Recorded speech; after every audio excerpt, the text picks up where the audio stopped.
కాబట్టి ప్రియులు ఎడ్విన్స్టన్ గారు అన్నారు, ఈ లోకంలో గొప్ప సక్సెస్ ఏమిటయ్యా అంటే నిన్ను సృష్టించిన దేవుణ్ణి తెలుసుకోవడం. తెలుసుకున్నాడో. కల్దీయుల ప్రాంతంలో పుట్టి సూర్యచంద్రులను నమస్కరించి విశ్వసించి పూజించినటువంటి అబ్రహాము తనను సృష్టించిన దేవుణ్ణి తెలుసుకున్నాడు. ఆ దేవుడు మాట్లాడే దేవుడని, ఆ దేవుడు మనస్సు ఉన్న దేవుడని, ఆ దేవుడు తనను తన కుటుంబాన్ని దీవించబోతున్నాడని గ్రహించి గమనించి ఆ దేవునితో సంబంధాన్ని సహవాసాన్ని ఏర్పరచుకున్నాడు. ఈరోజు అదే దేవుడు నీ దగ్గర నుంచి కూడా కోరుతుంది. అదే ఎవడు తెలుసా? సహవాసం, సాన్నిహిత్యం. అది ప్రార్థన ద్వారా, వాక్యాన్ని ధ్యానించడం ద్వారా దేవునితో సమయం గడపగలుగుతాం. ఫ్రెండ్స్, అబ్రహాము తన యాత్రను కొనసాగిస్తున్నప్పుడు అర్థమైంది ఏమిటంటే, నన్ను నడిపించే నా దేవునితో నాకు సత్సంబంధం కావాలి, సహవాసం కావాలి. కాబట్టి ప్రార్థనా జీవితాన్ని ప్రారంభించాడు. నీ జీవితంలో దేవుని చిత్తం తెలుసుకోవాలని ఆశపడుతున్నావా? కన్ఫ్యూజన్ లో ఉన్నప్పుడు క్లారిటీ కావాలని ఆశపడుతున్నావా?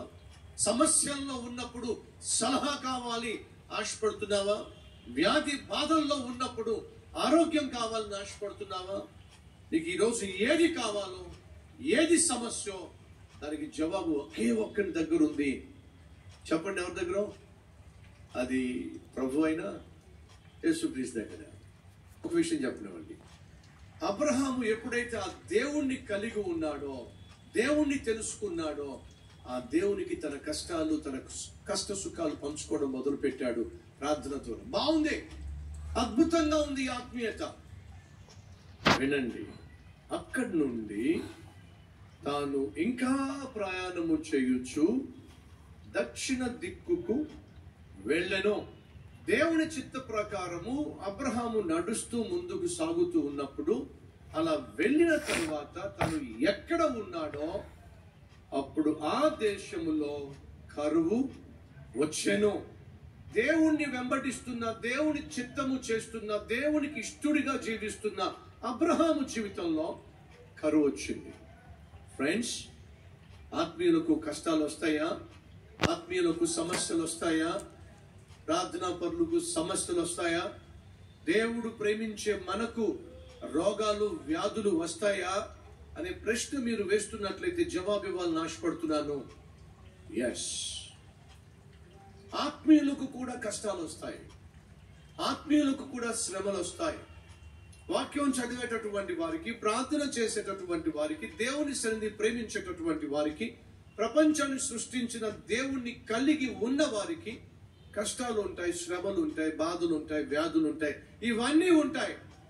దేవుణ్ణి తెలుసుకోక మునుపు శ్రమల గుండా, కష్టాల గుండా, బాధల గుండా నువ్వు వెళుతున్నట్లయితే దానికి అంతము లేదో. దేవుణ్ణి తెలుసుకున్న తరువాత శ్రమలు వచ్చినప్పుడు, కష్టాలు వచ్చినప్పుడు, బాధలు వచ్చినప్పుడు బైబిల్ సెలవిస్తుంది, నీతిమంతునికి కలుగు ఆపదలు అనేకము, కానీ వాటన్నిటి నుండి దేవుడు అతనిని విడిపించును. అనగా నువ్వు దేవుణ్ణి కలిగి ఉంటే ఏ శ్రమైనా, ఏ కష్టమైనా, ఏ బాధ అయినా దానికి ప్రారంభం ఉంది. ప్రారంభం ఉన్న ప్రతి కష్టానికి ఒక ముగింపు కూడా ఉంది. ఈరోజు నీ జీవితంలో ప్రారంభమైన కష్టానికి, ఈరోజు నీ జీవితంలో ప్రారంభమైన కన్నీటికి, ఈరోజు నీ జీవితంలో ప్రారంభమైనటువంటి ఇబ్బందికి, ఇరుకుకు, దానికి ప్రారంభం ఎలా ఉందో మీకు శుభవార్త, దానికి ముగింపు కూడా ఉంది. ముగింపు అనుగ్రహించేవాడు నేను ప్రకటిస్తున్నా దేవుడు. ఈ సత్యాన్ని గ్రహిస్తే ఎంత బాగుంటుంది.